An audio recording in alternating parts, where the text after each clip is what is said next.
When LEGO were designing the LEGO Minecraft sets for the summer wave of 2023, the designers probably realized just the sheer amount of mob houses that they were giving us and came up with this banger instead. A plant block house thing. Welcome every and all, and today I've got another well-on-time LEGO set review. Today's set of discussion will be on set 21248, the Pumpkin Farm. The set retailed for $39.99 until December 14th, 2024, when it retailed for $23.99.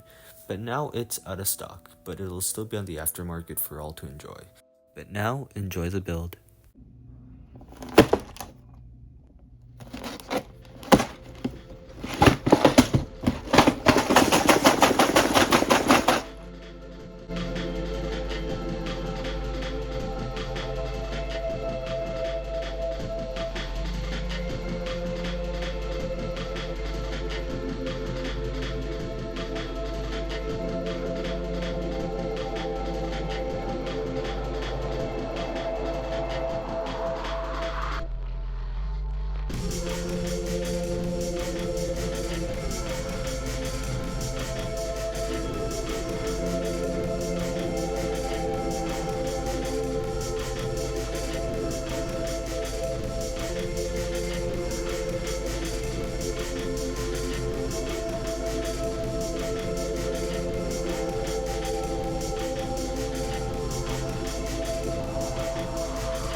Considering orange is my favorite color, you might be tempted to ask, well, aren't you glad that you have all these pieces, pun intended?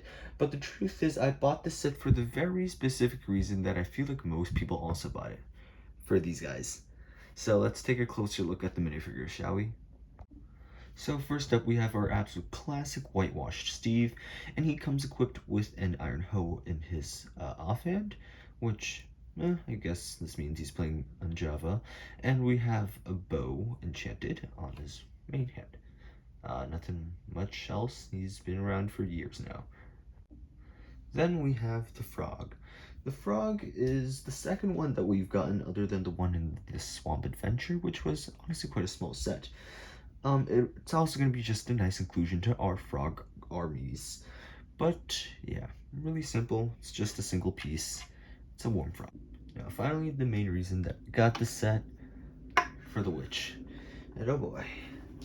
The witch was really quite an expensive minifigure, and it's still like $17.99 on eBay, and I really don't think it's worth buying.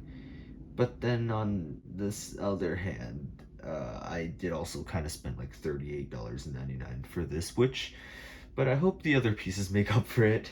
One thing that is nice about this witch, though, is that it has a detachable hat.